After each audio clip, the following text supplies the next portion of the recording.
আসসালামু আলাইকুম। কেমন আছেন সবাই? আলহামদুলিল্লাহ, আমি কিন্তু ভালোই আছি। তো আজকে আমি আপনাদের সাথে নতুন একটা অভিজ্ঞতা শেয়ার করতে চলে আসলাম। আজকে প্রথমবারের মতো আমি ভোট দিয়েছি। আমি যখন থেকে ভোটার হয়েছি এরপর আমার কখনো ভোট দেওয়া হয়নি। আজকে প্রথম ভোট দিতে যাচ্ছি।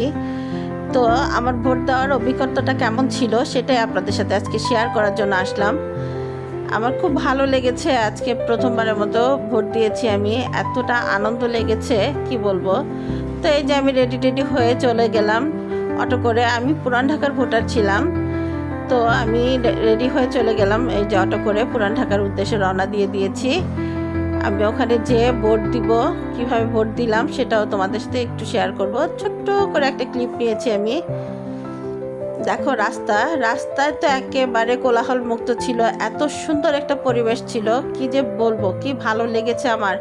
আজকে রাস্তার পরিবেশটা যদি সব সময়ের মতো এরকম থাকতো তাহলে মনে হয় বাংলাদেশের মানুষরা খুব ভালোই থাকতো, ঢাকার মানুষরা একটু বেশি আনন্দ করে চলাফেরা করতে পারতো। একেবারে কোলাহল মুক্ত, কি যে সুন্দর পরিবেশ, মাশাল্লাহ। কথা বলতে বলতে দেখো আমি ভোট কেন্দ্রের সামনে চলেও এসেছি। এই যে আমি ভোটের স্লিপটা পেয়ে গিয়েছি। এ দেখো, এটা হচ্ছে আমাদের ভোট কেন্দ্র, আব্দুল হাদি লাইন। এখানে আমি যে ভোট দিতে আসছি, এটারই 3 তলাতে আমি ভোট দিব। তো ছোট্ট করে একটা ক্লিপ নিয়েছি। এ দেখো, এবারে ভোটটা কার কেমন অভিজ্ঞতা হয়েছে জানাতে ভুলো না। ভোট দেওয়া শেষ করে এই যে দেখো খাওয়া দাওয়া করতে চলে আসলাম। আমি আমার মেজো জায়ের বাড়িতে গিয়েছিলাম। তো আমার মেজো জা অনেক কিছু রান্না করেছিল আমাদের জন্য। পোলাও রান্না করেছিল, তারপর হচ্ছে তোমার যে শুটকি রান্না করেছে, ইলিশ মাছ রান্না করেছে, মুরগি রান্না করেছে, সালাদ করেছে, সাথে ঘন ডাল ছিল।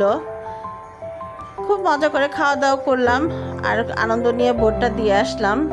ভালোই লেগেছে।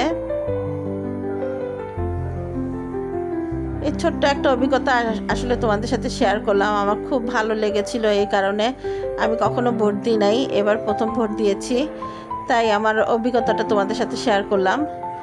ভোট কেন্দ্রটাও একদম কোলাহল মুক্ত ছিল, খুব শান্তিপূর্ণভাবে ভোটটা দেওয়া গেছে। আলহামদুলিল্লাহ, ভোটটা দিয়ে আমি অনেক খুশি।